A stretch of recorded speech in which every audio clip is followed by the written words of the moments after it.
नमस्कार दोस्तों, आप देख रहे हैं पत्रिका न्यूज़ यूपी। मैं हूं सुशील मिश्रा। हमारे साथ एक शख्सियत मौजूद है जो परिचय के मोहताज ने जनसंघ के ज़माने से अपनी राजनीति शुरू की और आज 21वीं सदी चल रही है और राजनीति की धारा में आगे बढ़ते जा रहे हैं। इस बार भारतीय जनता पार्टी ने अपने सपने पुराने कार्यकर्ता पर भरोसा जताया है और उनकी बहू को तुलसीपुर नगर पंचायत की सीट पर प्रत्याशी बनाया है। हम इन्हीं से बात करेंगे कि मौजूदा स्थिति में भारतीय जनता पार्टी तुलसीपुर में कितनी मजबूती से लड़ रही है। बहुत बहुत स्वागत है आपका। आपका भी बहुत बहुत स्वागत है कि आप आदर्श नगर पंचायत तुलसीपुर में चुनावी कवरेज के लिए पहुंचे और आप सबके माध्यम से ही ये जो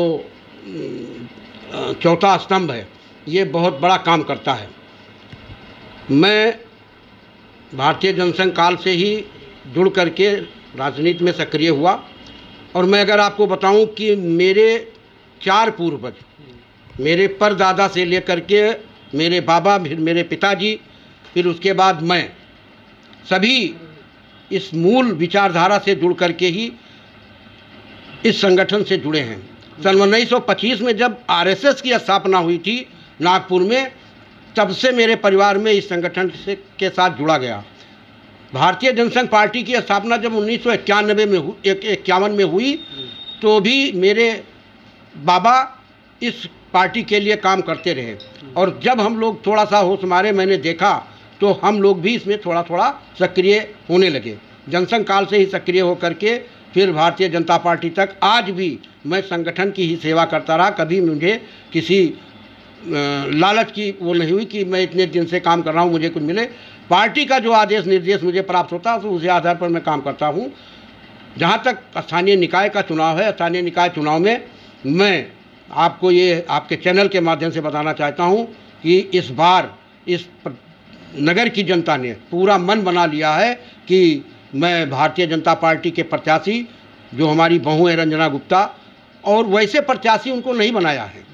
रंजना गुप्ता भी संगठन के साथ जुड़ करके काम कर रही हैं। जो हमारा मंडल का कार्य समिति है, पहले कार्यकाल में वो कार्य समिति सदस्य के नाते थी। इस जो मौजूदा चल रहा है उसमें मंडल के उपाध्यक्ष के नाते वो काम कर रही हैं और हमारे संगठन का जो और विस्तार है उसमें महिला लाभार्थी प्रमुख के नाते वो पार्टी को सेवाएं दे रही हैं।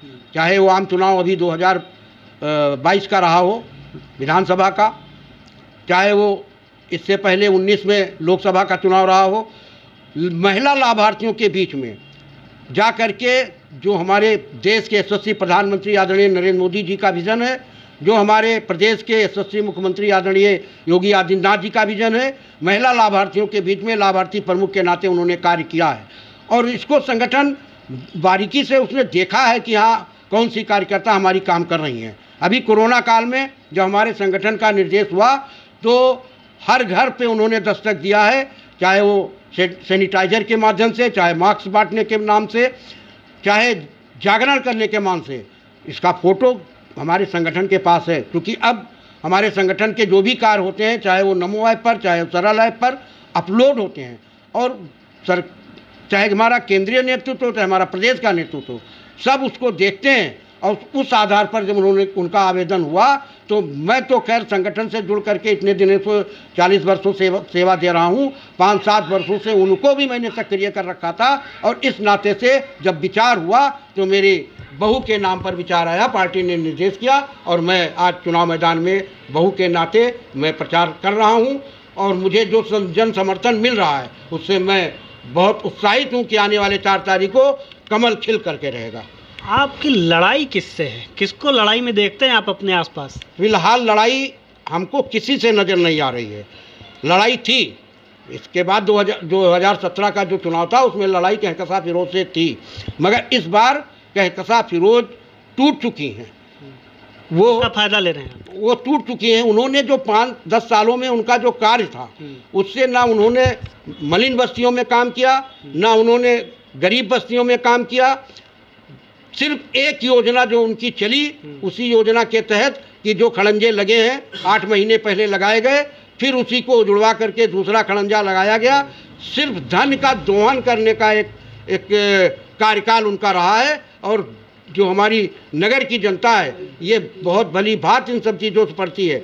आप चले जाइए किसी भी वार्ड में देख लीजिए, जो पीछे हमारे गरीब तबके के लोग रह रहे हैं, आज भी वो नरकीय जीवन व्यतीत कर रहे हैं। जबकि शासन से इधर जो धन आवंटित होता है पंचायतों को, इतना धन आता है कि इस 10 वर्ष में तुलसीपुर में इतना विकास हो जाना चाहिए था कि आज उनको वोट मांगने के लिए निकलना नहीं पड़ता घर से, मगर आज वो निकल रही हैं और निकल नहीं रही हैं, अपने काम के आधार पर वोट नहीं मांग रही हैं कि मैंने 10 साल में ये विकास किया, मरहूम के नाम पे वोट मांग, ये 10 साल में मैंने ये विकास किया है, सरकार के पैसे का मैंने ये सदुपयोग किया, उस पर इनका वोट नहीं मांग रहा है। वो एक फ़ोटो लेकर के चल रही हैं, अपने छोटे बेटे को लेकर चल रही हैं, और जो एक सिंपैथी गेन करने की, मेरे पति को मार दिया गया, आप मुझको वोट दे दीजिए। भाई पति को मार दिया गया, मुझे भी दुख है, मैं भी इसका बहुत ही शब्दों में इसकी निंदा करता हूँ, ऐसा नहीं होना चाहिए। सहानुभूति पे वो चुनाव लड़ रही हैं, अपने बेटे के साथ अपने मरहूम की फ़ोटो लेके लोगों से वोट मांग रही हैं, इस पर क्या कहना चाहेंगे आप? मैंने बताया आपसे कि वो अपने कार्यों के आधार पर वोट नहीं मांग रही हैं, या जो उन्होंने विकास कराया है उसके आधार पर वोट नहीं मांग रही हैं। वो इस समय एक सिंपैथी गेन करने के उद्देश्य से एक फ़ोटो लेकर के घरों में जा रही हैं, आंसू बहा रही हैं कि मुझको वोट दे दीजिए, मगर उनको ये नहीं मालूम कि जो भी घटनाएं घटित हुई हैं उस समय हमारी सरकार ने बहुत ही त्वरित कार्रवाई करते हुए जो भी उसमें संलिप्त पाए गए थे या जो भी लोग उसमें थे, उन सब के विरुद्ध हमारी सरकार ने काम किया है और उनको जो भी दंड मिलना चाहिए दंड दिलाया है। मगर सिंपैथी के नाम पर और विकास के, इसमें बहुत अंतर है।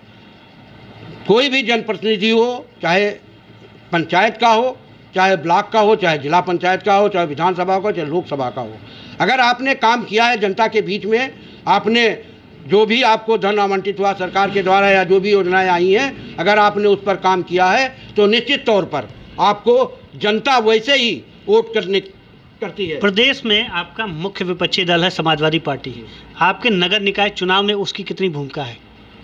मुख्य विपक्षी दल समाजवादी पार्टी यहाँ कुछ नहीं है। वो एक मोहरा बन करके एक व्यक्ति को लड़ाए हैं, वो भी 2 चुनाव इससे पहले लड़ चुके हैं और उन्होंने अपने को बहुत अच्छे से टटोल लिया है। वे फिर उसी आधार पर तीसरा चुनाव लड़ रहे हैं, मगर उनको स्पष्ट वो जानते हैं कि जो उनके कोर वोटर हैं वो किसी के साथ जुड़े हैं, उनके साथ कोई नहीं है। वो सिर्फ अपने कार्य और व्यवहार के आधार पर हाथ जोड़ करके लोगों से निवेदन कर रहे हैं। वोट उनको कहीं मिलने वाला नहीं है। वो वही अपना 500-700 वोट जो पहले चुनाव में पाए थे, दूसरे चुनाव में पाए थे, उतने में ही, बल्कि मैं ये मानता हूँ कि इस बार जनता बहुत जागरूक हो गई है। पिछला भी उनका जो रिकॉर्ड था 900 वोटों का, वो इस बार आधा होने जा रहा है। सारे मतदाता उनके जो उनके साथ जुड़े थे, मेरे साथ, वो एक रणनीति के तहत बसपा से प्रत्याशी बनाए गए हैं, क्योंकि हाथी चुनाव निशान रहेगा तो जो अनुसूचित मतदाता है उसको प्रभावित करने के लिए बाकी सब एक दूसरे से मिले जुले हैं, किसी का कोई प्रत्याशिता नहीं है, खाली भाजपा को डैमेज करने के लिए ऐसी रणनीति बना करके, मगर वो डैमेज कहीं नहीं कर पाएंगे। अब हमारे अनुसूचित मतदाता भी बहुत जागरूक हैं, बहुत जागरूक है, उनको मालूम है कि मुझे किसे वोट करना है, और सब हमारे पूर्व सांसद जी की बात कर रहे हैं।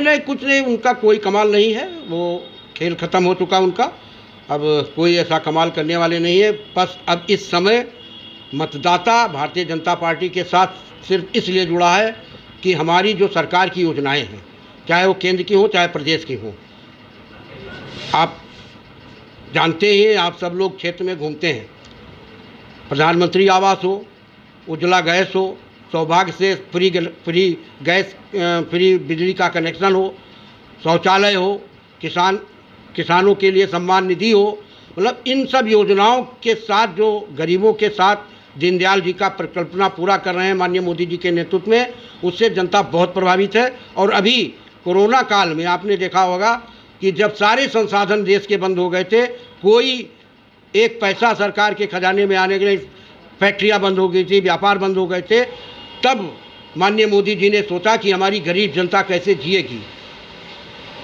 सारे कार बंद होने के बाद उनका रोजी कैसे चलेगा।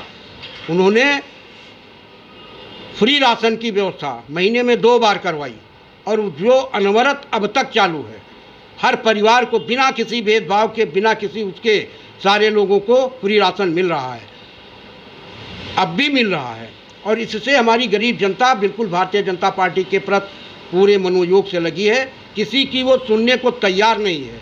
और आपने देखा होगा कि 2014 में हम 282 सीट के साथ सरकार बनाए थे, और जब 19 में चुनाव हुआ तो हमारी संख्या 313 पहुंची, हमारी सीटें बढ़ीं।